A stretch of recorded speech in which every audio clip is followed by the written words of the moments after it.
الحمد لله وحده والصلاة والسلام على من لا نبي بعد رب اشرح لي صدري ويسر لي أمري واحلل عقدة من لساني يفقه قولي رب زدني علما رب يسر ولا تعسر وتمم بالخير وبك نستعين يا فتاح يا فتاح يا فتاح سورۃ الانفال چل رہی ہے الحمدللہ، اور اس کا پہلا رکوع مکمل ہوا، جس میں اللہ تعالیٰ نے سب سے پہلے تو یہ بتا دیا کہ مال غنیمت کے بارے میں جو اللہ اور اس کے رسول حکم دیں گے، جس طرح سے اللہ اور اس کے رسول حکم فرمائیں گے اسی طرح سے مال غنیمت کی تقسیم کی جائے گی۔ اور پھر صحابہ کو اور عام مومنین کو بھی یہ کہہ دیا، فرما دیا، اور یہ ہدایت جاری فرما دی کہ اس معاملے میں اور باقی تمام معاملات میں بھی تمہاری کامیابی کا دار و مدار اللہ کے ساتھ، اللہ کے ڈر سے مربوط ہے۔ اللہ سے ڈرو، فتقوا اللہ، اور آپس میں بدگمانیاں نہ پیدا کرو، آپس میں صلح رکھو، یہی تمہاری کامیابی کا کرینہ ہے۔ اور اس کے بعد پھر اللہ تعالیٰ نے مومنین کی مختلف صفات بیان فرمائی کہ بے شک اصل اور حقیقی مومن تو وہ ہیں کہ جب اللہ کا ذکر ان کے سامنے کیا جاتا ہے تو ان کے دل ہیبت سے کانپ اٹھتے ہیں، ان کے سامنے جب آیات پڑھ کر سنائی جاتی ہیں تو وہ ان کے ایمان کو تقویت بخشتی ہیں، اور وہ صرف اور صرف اپنے رب پر ہی توکل کرتے ہیں۔ اس کے بعد عبادات کا بھی ذکر ہوا کہ یہ مومنین جو ہیں یہ نماز قائم کرنے والے ہوتے ہیں، اور ہم نے جو رزق ان کو دیا ہے اس میں سے یہ خرچ کرنے والے ہوتے ہیں۔ آگے اللہ تعالیٰ فرما رہے ہیں اولئک هم المؤمنون حقا لهم درجات عند ربهم ومغفرۃ ورزق کریم، یہی سچے مومن ہیں اللہ کے نزدیک حقا، اور ان کے لیے جو ہے وہ بڑے درجات ہیں اللہ کے قرب کے، اور اللہ کی طرف سے ان کی مغفرت ہوگی، اور اللہ کی طرف سے ان کو رزق کریم ادا کیا جائے گا، عزت کی روزی دی جائے گی، مہمان نوازی کی جائے گی ان کی جنت میں۔ اس کے بعد اللہ تعالیٰ نے مختلف علتیں بیان فرمائی کہ جس طرح سے تمہیں غزوہ بدر کے لیے نکلنے میں اور گھر سے نکلنے میں جو ہے وہ تنگی پیش آ رہی تھی، ناگواری محسوس ہو رہی تھی، اور پھر جس طرح سے تمہیں جب لشکر کا پتہ چلا کہ دو گروہوں میں سے ہمیں تو ابو سفیان کا لشکر چاہیے تھا، لیکن ہمارے سامنے تو ابو جہل کا لشکر جو پورا تیاری کے ساتھ جنگ کے لیے، لڑائی کے لیے آیا ہوا ہے، وہ مل رہا ہے، تو اس وقت جو ناگواری محسوس ہو رہی تھی، اس ناگواری کے باوجود اللہ تعالیٰ نے تمہیں جو ہے وہ تمہاری نصرت کی اور تمہیں فتح عطا فرمائی۔ تو اسی طرح اس مال غنیمت کی تقسیم پر تمہیں اگر کوئی ناگواری محسوس ہو رہی ہے طبعی طور پر، تو اس کو زیادہ تم خاطر میں نہ لاؤ، انشاءاللہ جو بھی مال غنیمت تمہیں ملا ہے اس میں برکت ہوگی۔ اسی بات کو اللہ تعالیٰ آگے جاری رکھتے ہوئے آگے غزوہ بدر کا ہی بیان فرما رہے ہیں۔ اللہ تعالیٰ اپنی مدد و نصرت کا، جو پچھلی آیت میں گزرا تھا نا کہ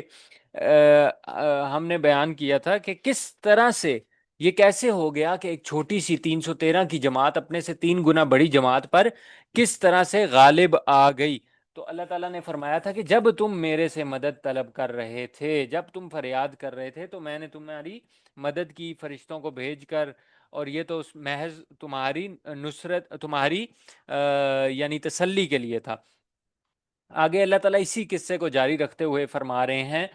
اعوذ باللہ من الشیطان الرجیم اذ یغشیکم النعاس، جب طاری کر رہا تھا اللہ تم پر اونگ، امنتم اپنی طرف سے تسکین دینے کے لیے، منہو اپنی طرف سے، وَيُنَزِّلُ اور برسا رہا تھا، علیکم تم پر، من السماء آسمان سے، ماء لیطہرکم بہ پانی تاکہ پاک کر دے تم کو اس کے ذریعے سے، وَيُذْهِبَ عَنْكُمْ اور دور کر دے تم سے، رجز الشیطان شیطانی نجاست کو، وَلِيَرْبِطَ اور مضبوط، اور تاکہ مضبوط کر دے، عَلَى قُلُوبِكُمْ تمہارے دلوں کو، وَيُثَبِّتَ بِهِ الْأَقْدَامَ اور جما دے اس سے تمہارے قدم۔ تو یہ بھی اسی طرف اشارہ ہے جو میں نے کل تھوڑا سا ذکر بھی کیا تھا کہ جب مومنین بھی پہنچ گئے میدان جنگ میں، تو ان سے پہلے ہی کفار جو ہے وہ میدان جنگ میں پہنچ کر انہوں نے جو ہے وہ اچھی جگہ بھی منتخب کر لی اپنے لیے، وہاں پر ایک میدانی سا علاقہ جو تھا وہ انہوں نے اپنے کیا نام ہے قیام کے لیے منتخب کر لیا، وہاں پر جو بھی پانی کے مقامات تھے وہ ان پر بھی انہوں نے قبضہ کر لیا۔ اب مسلمانوں کے پاس جو جگہ تھی وہ ریتلی تھی، پاؤں اس میں دھسے جا رہے تھے، وہاں پر قیام نہیں کر سکتے تھے مسلمان. اسی طرح پانی ان کے پاس نہیں تھا، تپتی دھوپ تھی، گرمی تھی اس میں. ظاہری بات ہے مسلمانوں کے ایک طبعی طور پر جو ہے وہ ایک آثار نظر آ رہے تھے کہ یعنی اللہ تعالیٰ نے نصرت اور مدد کا وعدہ تو فرمایا ہے رسول اللہ صلی اللہ علیہ وسلم سے، لیکن یہ آثار تو سارے بظاہر جو اسباب ہیں وہ تو سارے کفار کے حق میں ہیں. ہمارے پاس تو ریتلا علاقہ ہے، ہم یہاں پر ہمارے قدم جم نہیں پا رہے، اور پانی پینے کو نہیں ہے، پیاس سے برا حال ہے، گرمی کی شدت سے برا حال ہے. پھر اس کے بعد اتنی شدت اور اتنی تپتی ریت پر نیند کہاں آئے؟ تو اس صورت میں اللہ تعالیٰ نے کیا کیا؟ اللہ تعالیٰ نے بیان بھی فرمایا کہ میں نے اس صورت میں، اس مقام پر، اس سچویشن میں تمہارے اوپر نیند طاری کر کے، یعنی اونگ آتی ہے، ظاہری بات ہے اونگ تبھی آتی ہے جب اس کے بعد نیند آتی ہے، تو نیند طاری کر کے اور تمہارے اوپر آسمان سے پانی برسا کے تمہیں کیا کیا؟ تمہیں پاک کیا. یعنی نیند طاری کی تسکین دینے کے لیے، امنتن یعنی تسکین دینے کے لیے، اپنی طرف سے چین دینے کے لیے، ٹھیک ہے. اور پھر آگے فرمایا کہ وَيُنَزِّلَ عَلَيْكُم مِّنَ السَّمَاءِ مَاءً لِيُطَهِّرَكُم، تاکہ تم کو پاک کر دے. اب یعنی ظاہری طور پر بھی انسان اگر انسان کے ساتھ کوئی گندگی لگی ہو، یا ویسے بھی اگر کسی وجہ سے حاجت پیش آ جائے یا غسل جنابت فرض ہو جائے، تو انسان کو ایک الجھن سی ہوتی رہتی ہے. اور جب انسان جو ہے وہ غسل کر کے نہا دھو کے پاک ہو جاتا ہے تو اس کو ایک تسکین محسوس ہوتی ہے. تو یہ اللہ تعالیٰ نے اس طرف اشارہ فرمایا کہ پانی بھیجنے کی حکمت کیا تھی؟ تاکہ تمہیں پاک کر دے، یعنی اس سے بھی ایک چین بخشنا اور ایک طبیعتوں کو ایک کیا کہتے ہیں فراوانی جو ہے وہ بخشنا مقصود تھی. وَيُذْهِبَ عَنْكُمْ الرِّجْسَ، رجز سے مراد یہاں پر کیا ہے؟ وسوسے، شیطانی نجاست. یعنی جو شیطان ان کے دلوں میں، یہ میں نے ذکر کیا نا کہ وساوس ڈال رہا تھا، کہ طبی طور پر ان کے دلوں میں ایک تو طبی اور دوسرا شیطانی وساوس بھی آ رہے تھے کہ سامنے دیکھو کفار کی پاس جگہ بھی اچھی ہے، ان کے پاس پانی بھی ہے، ان کے پاس لشکر بھی بڑا ہے، ان کے پاس ساز و سامان بھی ہے لڑنے کا، سارے اسباب تو ان کے ساتھ ہیں. تو یہ سارے وساوس کو بھی دور کیا تم سے، اور تمہارے دلوں کو تقویت بخشی. وَلِيَرْبِطَ عَلَىٰ قُلُوبِكُمْ وَيُثَبِّتَ بِهِ الْأَقْدَامَ. آگے اللہ تعالیٰ نے فرشتوں کا بھی ذکر فرمایا، ٹھیک ہے. اسی بات کو جاری رکھتے ہوئے اللہ تعالیٰ کیا فرمانے؟ وَلِيَرْبِطَ عَلَىٰ قُلُوبِكُمْ. کس طرح سے کیا؟ اِذْ يُوحِي رَبُّكَ، جب حکم دیتا تھا تمہارا رب، إِلَى الْمَلَائِكَةِ، فرشتوں کو، أَنِّي مَعَكُمْ، کہ میں تمہارے ساتھ ہوں. یعنی فرشتوں کو اللہ تعالیٰ فرما رہے ہیں کہ میں تمہارے ساتھ ہوں. فَثَبِّتُوا الَّذِينَ آمَنُوا، تم ہمت بڑھاؤ ان لوگوں کی جو ایمان لائے. یعنی مومنین جو اس وقت اس سچویشن کا شکار ہیں، اتنی مشکلات کا شکار ہیں، اور شیطان جو ہے وہ ایک طرف وساوس ڈال رہا ہے. تو جس طرح سے شیطان مومن کے دل میں وساوس ڈالتا ہے، انسان کے دل میں وساوس ڈالتا ہے، اسی طرح سے فرشتے جو ہیں وہ اللہ کے حکم سے مومن کے دل کو تقویت بخشتے ہیں، ایمان کے ساتھ، اچھی بات کے ساتھ، امید کے ساتھ. تو اللہ تعالیٰ یہاں پر اسی بات کی طرف اشارہ فرما رہے ہیں کہ اللہ نے فرشتوں کو حکم دیا کہ تم مسلمانوں کے دلوں کو تقویت بخشو روحانی طور پر. فَثَبِّتُوا الَّذِينَ آمَنُوا، ان کی ہمت بڑھاؤ تاکہ وہ اپنے قدم جما لیں. سَأُلْقِي فِي قُلُوبِ الَّذِينَ، میں ابھی ڈالے دیتا ہوں ان لوگوں کے دل میں. ساتھ ہی ساتھ اب ایک طرف تو مسلمانوں کی اس طرح سے مدد کی، ان پر اونگ نازل کی، ان کو نیند آ گئی، سکون میں چلے گئے. اس کے بعد پانی برسایا ان پر، آسمان سے بارش برسائی، پانی کی کمی جو تھی پوری ہو گئی، جو ناپاک تھے انہوں نے پاکی حاصل کر لی. اس کے بعد اللہ تعالیٰ نے اپنے فرشتوں کو حکم دیا کہ ان کے دلوں میں تقویت بخشیں. ایک طرف تو یہ، دوسری طرف پھر جو کفار تھے ان کا کیا حال کیا اللہ تعالیٰ نے؟ سَأُلْقِي فِي قُلُوبِ الَّذِينَ، میں ابھی ڈالے دیتا ہوں ان کافروں کے دلوں میں روب، الرعب، روب. فَضْرِبُوا، اب اللہ تعالیٰ ان سارے انعامات کے نتیجے میں اب اللہ تعالیٰ ان سارے انعامات کو کرنے کے بعد اور کافروں کے دلوں کو بھی کمزور کرنے کے بعد اب اللہ تعالیٰ مومنین کو حکم دے رہے ہیں کہ اب سارے اسباب بھی تمہارے ساتھ ہو چکے ہیں ظاہری طور پر بھی، اور میری نصرت بھی تمہارے ساتھ ہے، اب تم کیا کرو، فَضْرِبُوا فَوْقَ الْأَعْنَاقِ، اب تم سب مارو گردنوں پر، وَضْرِبُوا مِنْهُمْ كُلَّ بَنَانٍ، اور ضرب لگاؤ کفار کے ہر پور پور پر، ذَلِكَ بِأَنَّهُمْ، یہ سزا ہے ان کو اس وجہ سے کہ شاق اللہ ورسولہ، انہوں نے مخالفت کی اللہ کی اور اس کے رسول کی، وَمَن يُشَاقِقِ اللَّهَ وَرَسُولَهُ، اور جو مخالفت کرے اللہ اور اس کے رسول کی، فَإِنَّ اللَّهَ شَدِيدُ الْعِقَابِ، تو بس اللہ تعالیٰ سخت سزا دینے والا ہے، بدلہ لینے والا ہے۔ تو آپ دیکھیں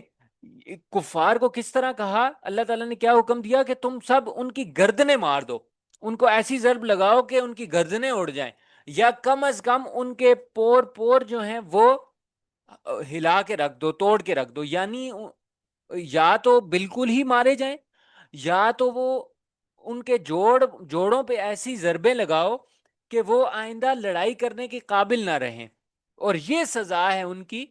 کس وجہ سے، یعنی جو اللہ تعالیٰ سے اور اس کے رسول سے دشمنی کرتا ہے اس کی یہ اتنی سخت سزا ہوتی ہے۔ تو یہ اللہ تعالیٰ نے مومنین کو حکم دیا، یہ سارے اسباب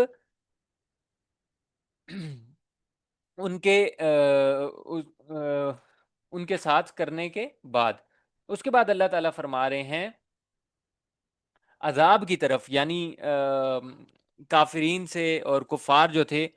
ان کا تذکرہ فرما کے اور ان کو خطاب فرما کے اللہ تعالیٰ فرما رہے ہیں ذالکم، یعنی ذالکم سے کیا مراد ہے، یعنی یہ عذاب ہے، یہ تمہارا حال ہے، ذالکم سے مراد ہے العذاب، ذالکم العذاب، یعنی فی الدنیا، فذوقوہ، اس کا مزہ چکھو دنیا میں، یہ تمہاری سزا ہے، اس کا مزہ چکھو، وَأَنَّ، اور یقین جانو کہ للکافرین، کافروں کے لیے ہے عذاب النار، دوزخ کا عذاب بھی۔ تو دنیا میں بھی ان کو یہ ذلالت اور یہ رسوائی ہے، ٹھیک ہے، بری شکست، یعنی تاریخ کی اگر کوئی بدترین شکست کہہ سکتا ہے نا کہ ایک چھوٹے سے گروہ سے 9 مسلموں سے، اور جو حالت تھی، یعنی جس کو آج کی زبان میں ہم کہتے ہیں نا کہ یہ تو اپسٹ ہو گیا، تو اس طرح کا مشرکین کو ایک اپسٹ ملا، اور اللہ تعالیٰ نے کیا فرمایا اس کو کہ یہ تمہارا عذاب اور یہ تمہاری رسوائی ہے دنیا میں، لیکن یہاں پر کافی نہیں ہے، یہاں پر بات ختم نہیں ہوتی، وَعْلَمُوا، اور یہ بھی جان لو کہ أَنَّ لِلْكَافِرِينَ، وَأَنَّ سے پہلے کیا آئے گا، وَعْلَمُوا، ٹھیک ہے، یہ بھی جان لو، یقین جانو کہ کافروں کے لیے دوزخ کا عذاب بھی ہے، آگ کا عذاب بھی ہے، ٹھیک ہے۔ اب یہاں تک تو بات ہو گئی مال غنیمت کے عام حکم کی، ٹھیک ہے، تفصیلی حکم آگے آئے گا، 10ویں پارے سے شروع ہوگا جیسے میں نے پہلے ذکر کیا تھا، لیکن یہاں تک جو ہے وہ پہلے حصے کے جو پہلا جو کیا کہتے ہیں کہ مضمون تھا، یعنی دونوں حصوں میں 2 حصے تھے نا، ایک 9ویں پارے کے اختتام تک اور ایک 10ویں پارے سے سورہ کے آخر تک، تو یہاں تک جو ہے وہ، اور ہر حصے میں دونوں مضامین ہیں، یعنی مال غنیمت کا بھی ذکر ہے اور اس کی علتوں کا ذکر ہے، پھر قوانین جہاد کا ذکر ہے۔ تو یہاں تک جو ہے وہ مال غنیمت کے کچھ احکام، یعنی بالکل میں نے جیسے کہا تھا مختصر طور پر ذکر ہوئے، اور اس میں پھر اس کی علتوں کا بھی ذکر ہوا، کما اخرجکا سے، ٹھیک ہے، یہاں تک مال غنیمت کا باب ختم ہو جاتا ہے پہلے حصے کا۔ اب یہاں سے جو دوسرا مضمون ہے پہلے حصے کا، فرسٹ پارٹ کا جو دوسرا مضمون ہے، یعنی قوانین جہاد، وہ شروع ہو رہا ہے، اور اللہ تعالیٰ، اچھا یہاں پر ایک چیز جو ہمیں سیکھنے کی ملتی ہے نا پہلے رکوع میں بھی اور یہاں تک کہ مالی معاملات میں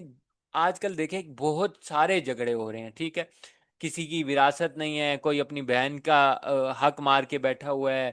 اور کوئی یعنی لین دین ہوتا ہے، قرضہ واپس نہیں ہو رہا، اور مثلا اس طرح کی بہت ساری چیزیں، کسی نے پلاٹ پہ قبضے کیے ہوئے ہیں، تو مالی معاملات میں جھگڑوں سے بچنے کا طریقہ اللہ تعالیٰ نے ہمیں کیا بتا دیا کہ تم سیدھا سیدھا کیا کرو، مالی معاملات میں اللہ اور اس کے رسول سے فیصلہ کروا لو، ٹھیک ہے، اگر کسی کا فیملی بزنس ہے، اس میں کوئی گڑبڑ ہو گئی ہے یا بہت عرصے سے تھا اور والدین کا تھا، آباء و اجداد کا تھا، اور وہ اس دنیا سے جا چکے ہیں اور اب اس کو تقسیم کرنے کی نوبت آئی ہے تو کچھ پتہ نہیں ہے کتنا حصہ کس کو ملنا ہے، تو جا کے دارالافتا سے رجوع کیا جائے، اللہ اور اس کے رسول کے جو احکام ہیں ان پر عمل کیا جائے ان کے ذریعے۔ دونوں طرفین جو ہیں، دونوں فریقین جو ہیں وہ اس بات پر راضی ہوں اور اللہ اور اس کے رسول کا حکم مانے، اس سے آپس میں بھی صلح ہوگی، واصلیہ ذات بینکم کا بھی یعنی حکم پورا ہوگا، اور آپس میں جو جھگڑے ہیں وہ بھی ختم ہو جائیں گے۔ اسی طرح کوئی بھی یعنی کسی بھی مالی معاملے میں اگر کوئی جھگڑا ہے، کسی کا کوئی انبن ہوئی ہے کسی کے ساتھ، تو اس میں اللہ تعالی ہمیں یہی حکم دے رہے ہیں کہ جو بھی شریعت کے قوانین ہیں، شریعت کے اصول و ضوابط ہیں، ان پر دونوں ایگری ہو جائیں، بیٹھ جائیں، آپس میں صلح کروا لیں۔ اب آتے ہیں آگے آیت نمبر 15 سے جہاد کے قوانین اللہ تعالیٰ ذکر فرما رہے ہیں۔ سب سے پہلے جو پہلا اصول اللہ تعالیٰ نے ذکر فرمایا، یا ایہا الذین آمنو، اے ایمان والو، اذا لقیتم الذین، جب مقابلہ کرو تم ان لوگوں کا، کفرو، جنہوں نے کفر کیا، زحفن، زحفن یعنی دو بدو، آمنے سامنے، فلا تولوہم الادبار، تو پیٹھ نہ پھیرو ان سے۔ ٹھیک ہے، تو یہ پہلا قانون اللہ تعالیٰ نے ذکر فرما دیا جہاد کا۔ جہاد کا پہلا اصول کیا ہے کہ ایک تو اللہ نبی کی اطاعت اور منافقین کی طرح نہیں ہونا، ٹھیک ہے، اور پیٹھ نہ پھیرو، ٹھیک ہے۔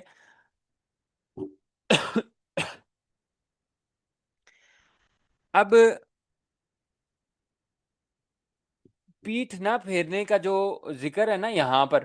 تو آگے اللہ تعالیٰ نے اسی سے دو چیزوں کو استثناء قرار دے دیا۔ یعنی پہلا اصول جو ذکر کیا جہاد کا، کہ تم نے جہاد جب بھی ہو، تمہارا دشمنوں سے آمنا سامنا ہو جائے، تو تم نے پیٹھ نہیں پھیرنی، ٹھیک ہے، یہ تو عام اصول ہے۔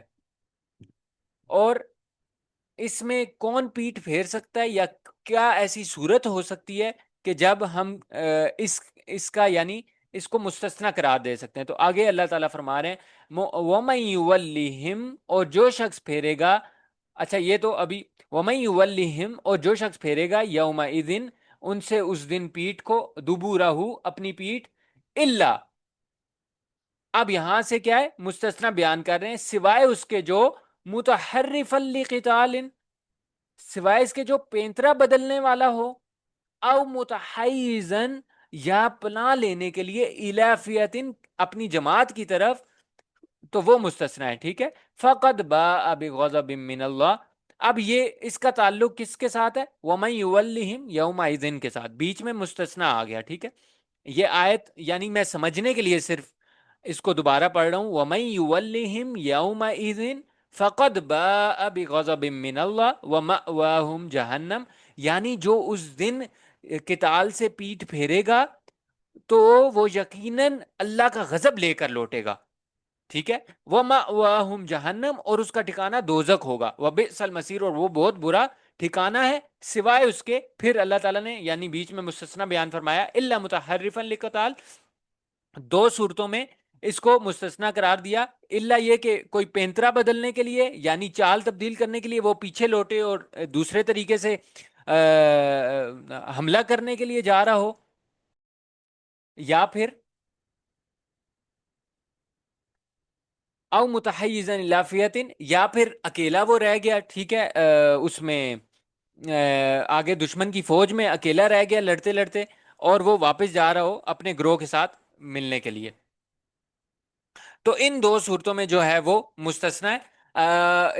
اس کی مثال بھی ہے حدیث میں، حضرت عبداللہ بن جبیر رضی اللہ عنہ کا واقعہ ہے کہ انہیں تمام صحابہ جو ہیں وہ بڑے بہادر تھے، جنگ میں بڑی بہادری کا مظاہرہ فرماتے تھے، تو عبداللہ بن جبیر رضی اللہ عنہ فرماتے ہیں کہ مجھے جو ہے وہ پیچھے سے سارے صحاب جو ہیں وہ کہہ رہے ہیں کہ آپ آگے بڑھیں، دشمن کی صفوں میں جائیں تو ہم انشاءاللہ آپ کے ساتھ ساتھ پیچھے بڑھیں گے۔ انہوں نے کہا کہ میں تو بہت بہادری دکھاتے ہوئے آگے نکل جاؤں گا اور تم اس طرح سے نہیں کر سکو گے، تو جو دیگر ساتھی تھے ان کے، انہوں نے کہا کہ نہیں نہیں، ہم آپ کے ساتھ آئیں گے۔ انہوں نے کہا چلو ٹھیک ہے۔ وہ یہ کہہ کے تو آگے چلے گئے، اور وہ یعنی اس بہادری سے لڑتے رہے، آگے جاتے رہے، جاتے رہے، جاتے رہے، دشمن کی صفوں میں کافی آگے جب نکل گئے اور پیچھے مڑ کے دیکھا تو ایک بھی ساتھی ان کا شامل نہیں تھا۔ یعنی وہ حیران تھے پیچھے ساتھی کھڑے ہوئے کہ یہ کس بہادری سے دشمن کی صفوں میں بغیر آگے پیچھے دیکھے جو ہیں وہ جا رہے ہیں، اور ان کو اتنے زخم لگ گئے۔ تو اس صورت میں پھر انہوں نے کیا کیا، جب پیچھے دیکھا کوئی ساتھی نہیں ہے اور اب آگے موت ہی موت ہے، تو اس صورت میں پھر وہ وہاں سے پیچھے لوٹے اور اپنے جو اپنی جماعت تھی، اپنے جو ساتھی تھے ان کے ساتھ واپس آ کے شامل ہو گئے، اور پھر ان کو کہا کہ میں نے تمہیں کہا تھا کہ میں تو آگے نکل جاؤں گا اور تم نہیں آ سکو گے۔ تو حضرت عبداللہ بن جبیر رضی اللہ عنہ کے جو صاحبزادے ہیں وہ فرماتے ہیں کہ زخم اتنے زیادہ تھے میرے والد کے جسم پر کہ میں جب بچپن میں ان کے زخموں میں انگلیاں ڈال ڈال کے کھیلا کرتا تھا۔ تو اس ٹائپ کے یعنی وہ بہادر تھے اور اس بہادری سے مقابلہ کرتے تھے۔ تو یہ دو صورتیں جو ہیں وہ پیچھے مڑنے کی اللہ تعالیٰ نے مستثنا قرار دی ہیں، ورنہ پیچھے مڑنا جو ہے وہ بہت کبیرہ گناہ ہے۔ اس سے آپ دیکھیں کہ بہت یعنی فتنے کا باعث ہے یہ ایک چیز، یعنی جو اگر دشمن کے سامنے مقابلہ ہو رہا ہے اور عین مقابلے کے وقت اگر کوئی وہاں سے پیٹ پھیر کر بھاگتا ہے تو ایک تو مسلمانوں کے حوصلے پست ہوتے ہیں، دشمن کی فوج کے حوصلے بلند ہوتے ہیں کہ ہم دیکھو ہمارا ہیبت اور ہمارا رعب طاری ہو گیا ان پر، اور یہ بھاگنے پر مجبور ہو رہے ہیں، ٹھیک ہے۔ تو اس وجہ سے کہ متحرفن للقتال سارے مل کر یہ فیصلہ کر لیں کہ دشمن کی فوج بہت بڑی ہے اور ہم نے نکلنا ہی نکلنا ہے یہاں سے، ہمیں کوئی اور چال چل کے ہمیں اپنی جان بچا کے نکل جانا چاہیے اور بعد میں واپس آ کے ان پر اٹیک کر لیں گے یا جو بھی، تو اس صورت میں یا پھر اپنی جماعت میں شامل ہونے کے لیے، جماعت کے ساتھ شامل ہونے کے لیے یہ جائز قرار دیا اللہ تعالیٰ نے۔ پھر اللہ تعالیٰ آگے فرما رہے ہیں فَلَمْ تَقْتُلُوهُمْ، پس نہیں قتل کیا تم نے ان کافروں کو، وَلَكِنَّ اللَّهَ قَتَلَهُمْ، لیکن اللہ نے ان کو قتل کیا، وَمَا رَمَيْتَ إِذْ رَمَيْتَ، اور نہیں پھینکی آپ نے خاک جب آپ نے پھینکی تھی، وَلَكِنَّ اللَّهَ رَمَا، لیکن اللہ نے پھینکی، وَلِيُبْلِيَ الْمُؤْمِنِينَ، اور تاکہ انعام دے مومنوں کو، منہو اپنی طرف سے، بَلَاءً حَسَنًا، بہت اچھا انعام، ان اللہ سمیع علیم، بے شک اللہ تعالی خوب سننے والا، خوب جاننے والا ہے۔ اب یہاں سے اللہ تعالیٰ جو علل خمسہ بیان ہوئے نا ان کا ثمرہ بیان فرما رہے ہیں کہ اللہ تعالیٰ یعنی اپنی قدرت بیان فرما رہے ہیں کہ تم یہ نہ سمجھو کہ تم تو اپنی اس حالت کو دیکھو کہ جب اتنے کمزور تھے اور تمہیں ناگواری محسوس ہو رہی تھی ایون گھر سے نکلتے ہوئے بھی، اور پھر مقابلے کے لیے جب تم نے دیکھا کہ ابو جہل کا قافلہ آ گیا ہے، تو اب جب کہ تمہیں فتح نصیب ہو گئی ہے تو تم اترانے نہ لگ جانا اور یہ نہ سوچنے لگ جانا کہ تمہاری اس میں کوئی جو ہے وہ صلاحیت ہے، بلکہ جو تم نے کافروں کو قتل کیا تو اصل میں وہ اللہ نے ہی قتل کیا، یعنی اللہ کی مدد سے ہی تم ان کو قتل کر سکے ہو۔ اور پھر ایک واقعہ یہ پیش آیا تھا کہ اللہ تعالیٰ نے رسول صلی اللہ علیہ وسلم کو حکم دیا تھا کہ آپ مٹھی میں خاک بھریں، زمین سے ریت لیں اور اس کو ایسے ہوا میں اچھالیں۔ تو جب اللہ کے رسول نے یہ کام کیا، اللہ کے حکم پر عمل کیا، تو اللہ تعالیٰ نے اس ریت کو تمام کفار کی آنکھوں میں جو ہے وہ ڈال دیا اپنے حکم سے۔ اور یہ جو واقعہ ہے ریت اس میں ڈالنے کا ان کی آنکھوں میں، یہ تین مواقع پر غالباً پیش آیا تھا، غزوہ بدر میں بھی، غزوہ احد میں بھی اور غزوہ حنین میں بھی۔ تو اللہ تعالیٰ اس کی طرف اشارہ فرما رہے ہیں کہ جو ریت میں جو ان کو کمزور کرنے والی، ان کو بلائنڈ کرنے والی جو تاثیر تھی وہ اصل میں میرے امر کی وجہ سے تھی، یعنی تاثیر حقیقے کے مرتبے میں، یعنی مؤثر حقیقی جو ہے نا وہ اللہ کی قدرت ہے، اللہ ہی مؤثر حقیقی ہے، حقیقی اثر جو کسی بھی چیز میں کسی بھی سبب میں ڈالتا ہے وہ خود اللہ تعالیٰ ہے۔ پھر آگے اللہ تعالیٰ نے یہ بیان فرما دیا کہ اس مقابلے کی ساری جو کیا کہتے ہیں کہ جو وجہ تھی، جو علت تھی، جو اس کی حکمت تھی، وہ کیا تھی کہ وَلِيُبْلِيَ الْمُؤْمِنِينَ، تاکہ آزمائے مومنوں کو، بلا منہ اپنی طرف سے، بلا ان حسنا بہت اچھے یعنی عمدہ طریقے سے. اور کچھ علماء نے اس کا ترجمہ ایسے کیا ولیبلیا کا، تاکہ انعام دے مومنوں کو اپنی طرف سے بہترین انعام. ٹھیک ہے، یعنی جب ظاہری بات ہے اتنی بڑی آزمائش ہوگی تو اس کا اجر اور اس کا انعام بھی اتنا ہی بڑا ہوگا. تو اس لیے علماء تفسیر نے اس کا ترجمہ ایسے کیا ہے کہ عمدہ انعام دے، اس لیے اللہ تعالیٰ نے ان کو یہ یعنی ولیبلی المؤمنین کا ترجمہ انہوں نے ایسے کیا، اور تاکہ انعام دے اللہ تعالیٰ مومنوں کو منہ اپنی طرف سے بلاء حسنا بہت بہترین انعام. اور بہترین انعام سے کس طرف اشارہ ہے؟ وہی ایک تو فتح کی طرف اشارہ ہے، ٹھیک ہے، یوم الفرقان بنا، حق اور باطل میں فرق ہوا، اور دوسرا مال غنیمت کی طرف اشارہ ہے. تو بلاء حسنا سے یہ دونوں چیزیں مراد ہوں گی، غنیمت اور فتح. پھر آگے اللہ تعالیٰ کیا فرما رہے ہیں کہ یہ جو آزمانا تھا، ذالکم یہ تو ہو چکا، یعنی یہ جو تمہاری آزمائش تھی اور اس پر جو تمہیں بہترین اجر تھا وہ مل چکا. وَأَنَّ اللَّهَ اور یقین جانو کہ اور جان لو کہ اللہ موہن کید الکافرین کمزور کرنے والا ہے کافروں کی تدبیر کو. اب یہ جو انعام کیا نا اللہ تعالیٰ نے فتح کی صورت میں اور مال غنیمت کی صورت میں غزوہ بدر میں، یہ تو اللہ تعالیٰ نے ذکر فرما دیا، لیکن اس سے پہلے بھی مختلف صورتوں میں اللہ تعالیٰ نبی صلی اللہ علیہ وسلم پر ان کے صحابہ پر انعام فرماتے رہے. تو یہ اس طرف ذکر ہے، اس کی طرف اشارہ ہے، اس بات کی طرف جس طرح سے مختلف تدابیر کافر کرتے رہے اسلام کو کمزور کرنے کی، صحابہ کو دین سے روکنے کی، صحابہ کو مختلف تکالیف دیتے تھے. اسی طرح مثال کے طور پر اللہ تعالیٰ یہاں پر فرما رہے ہیں نا کہ اللہ تعالیٰ نے کافروں کی تمام تدابیر کو کمزور کر ڈالا. مثال کے طور پر یہ اس بات کی طرف بھی اشارہ ہے کہ جب بھی کافروں نے آپ صلی اللہ علیہ وسلم کے قتل کی سازش کی تو اللہ تعالیٰ نے آپ کو وحی سے اس کا سارا جو پلان تھا وہ آپ کو اس کی اطلاع دی. ان کا جو بھی پلان ہوتا تھا، قتل کی سازش ہوتی تھی، اس پوری سازش کی اطلاع دیتے اور آپ کو حکم فرماتے کہ اس طرح کر لو، اس سے بچ جاؤ. اسی طرح پھر آپ یہ دیکھیں کہ عین ہجرت کے وقت جو ہوا کہ اللہ تعالیٰ نے حکم دیا کہ آپ اور ابو بکر رضی اللہ عنہ جو ہیں وہ نکل آئیں، اور آپ صلی اللہ علیہ وسلم نے حضرت علی کو جو ہے وہ اپنے بستر پر یعنی سونے کا حکم فرما دیا. اور جب آپ نکلے تو کافروں کو ایسے اللہ تعالیٰ نے اندھا کر دیا کہ آپ صلی اللہ علیہ وسلم جو ہیں وہ ان کے سامنے سے نکلے اور ان کو پتہ بھی نہیں. پھر جس غار میں گئے اللہ تعالیٰ نے ان کی تمام تدابیروں کو یعنی ناکام بنایا نا. تو جب غار میں جب چھپے تو وہاں پر کبوتری نے انڈے دے دیے، اور فاختہ نے اور مکڑی نے جالا تن دیا، اور وہاں بھی کافروں نے کہا کہ نہیں یہاں پر تو ہو ہی نہیں سکتے، یہاں پر تو یہ تازے جو ہیں وہ انڈے دیے ہوئے ہیں اور جالے تنے ہوئے ہیں، تو یہاں پر کیسے؟ تو اس طرح سے اللہ تعالیٰ ان انعامات کی طرف اشارہ فرما رہے ہیں جو تمام انعامات جو ہیں وہ غزوہ بدر سے پہلے بھی ہو چکے تھے، کہ میں نے یہ انعامات تو کر دیے، ذالکم یعنی یہ سارے انعامات غزوہ بدر میں تم پر کیے، ٹھیک ہے، اور حکمتیں بھی بتا دی، لیکن اس سے پہلے بھی تم پر انعامات کیے بارہا کافروں کی تدابیر کو کمزور کر کے. ان تستفتحو اگر تم فیصلہ چاہتے تھے، فقط جاءکم الفتح تو بے شک آ چکا تمہارے پاس فیصلہ. ایک طرف اشارہ اس میں جو ہے وہ کفار کی اس کی طرف بھی ہے،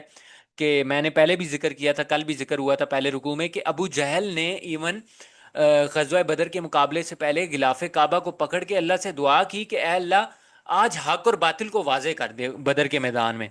یعنی وہ بدبخت یہ بھی دعا کر سکتا تھا کہ اے اللہ اگر نبی کا دین سچا ہے تو ہمیں اس سے پہلے مقابلے سے پہلے ہدایت دے دے، ہمیں باز کروا دے اپنے تمام برائیوں سے. لیکن اس میں غرور اتنا تھا،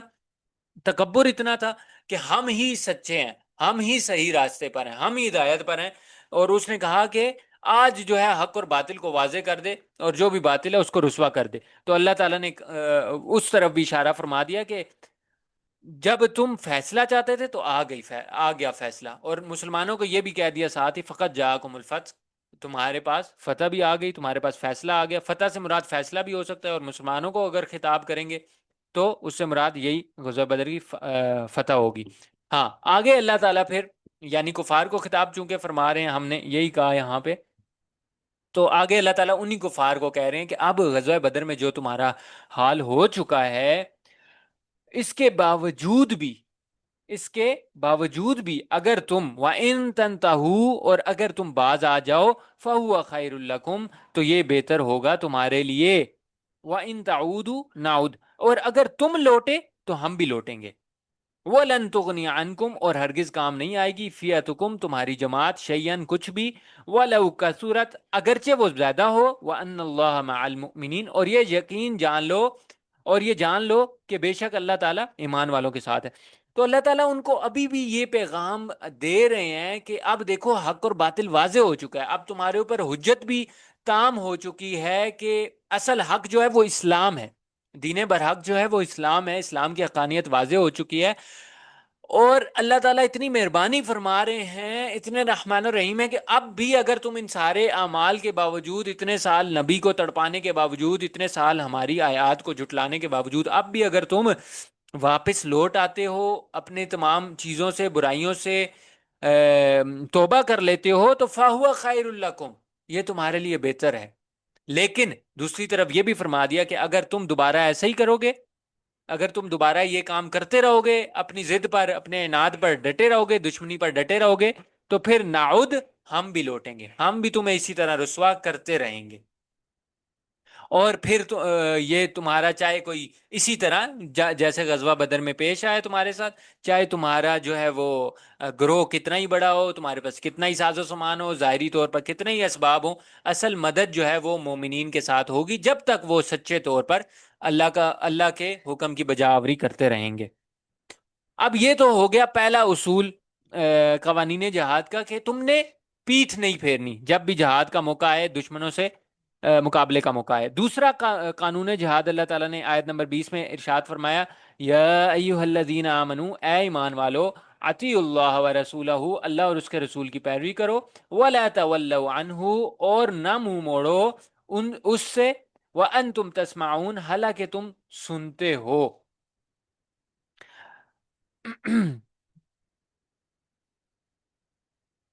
تو یہاں پر سمپل حکم ہے کہ جو بھی جہاد کے وقت اللہ اور اس کے رسول کا حکم ہو جائے، تمہیں نکلنے کا کہہ دیں، ٹھیک ہے، جنگ کا حکم دے دیں، چاہے تمہارے پاس ساز و سامان ہے یا نہیں ہے، چاہے ظاہری اسباب تمہارے ساتھ ہیں یا نہیں ہیں، تم نے اللہ اور اس کے حکم کی پیروی کرنی ہے. اب تو تم دیکھ بھی سکے ہو، ٹھیک ہے. وَأَنْتُمْ تَسْمَعُونَ سے کیا مراد ہے کہ تم قرآن کو بھی سن رہے ہو، نصیحت کو بھی سن رہے ہو. أَنْتُمْ تَسْمَعُونَ الْقُرْآنَ وَالْمَوَاعِظَ، ٹھیک ہے، تم قرآن کو بھی سن رہے ہو اور نصیحت کو بھی سن رہے ہو، ٹھیک ہے، تم جانتے ہو، یعنی سننے سے مراد تم سمجھ رہے ہو اس بات کو، اور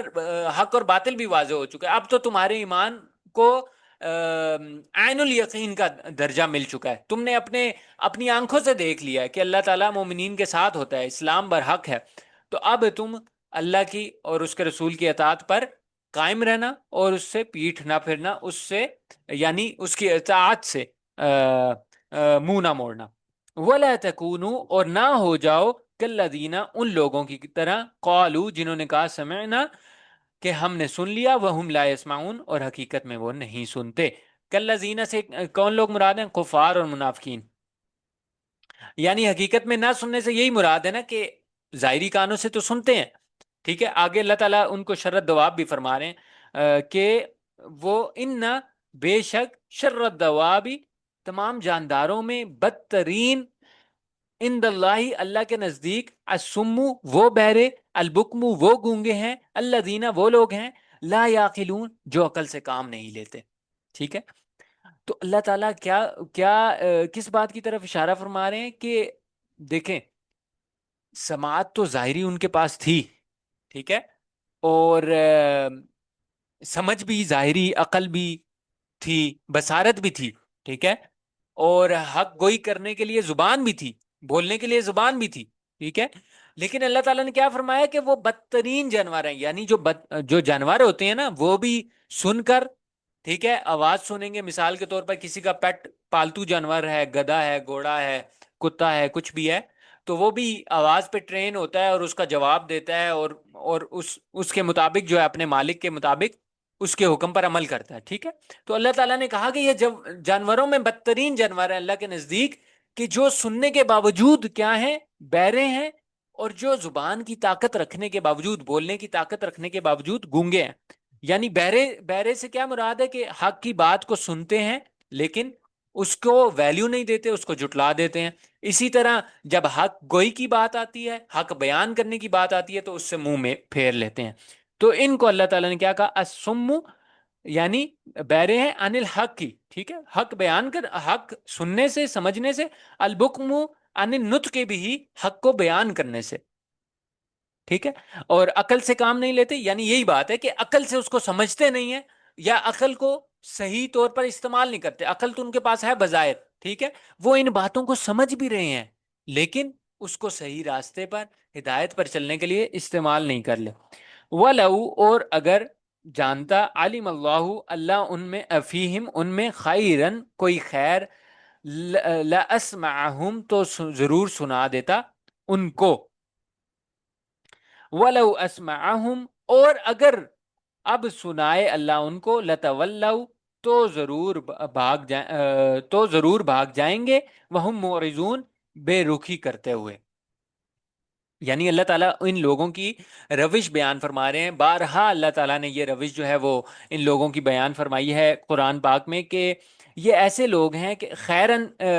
فیہم خیرن سے کیا مراد ہے، کوئی خیر ان میں پاتا، کہ حق کی طلب، ٹھیک ہے، خیر کی طلب، یعنی حق کے راستے کی طرف، واقعی اگر کسی کو دل میں کوئی طلب ہوتی ہے نا، حق کے راستے کی تلاش ہوتی ہے، تو اللہ تعالیٰ اس کو دکھا دیتے ہیں، ہدایت دے دیتے ہیں۔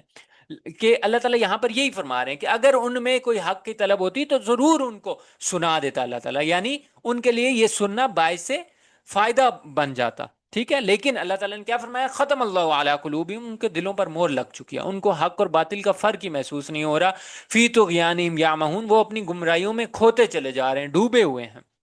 اور آگے اللہ تعالیٰ پھر ان کی روش بیان فرما رہے ہیں کہ اگر ان کو سنا بھی دیتا نا اللہ تعالیٰ، یعنی سنتے ہیں لیکن حقیقت میں، یعنی ظاہری طور پر سنتے ہیں، دل بھی ان کے کھول دیتا، سنا بھی دیتا، پھر بھی انہوں نے بے رخی اختیار کرنی تھی۔ تو یہاں تک دوسرے اصول کا خاتمہ ہوا۔ قانون جہاد جو دوسرا تھا وہ بیان ہوا کہ تم نے ہر معاملے میں، جہاد کے ہر معاملے میں اللہ اور اس کے رسول کی اطاعت کرنی ہے اور اطاعت سے منہ نہیں موڑنا۔ آگے آیت نمبر 24 سے انشاءاللہ قانون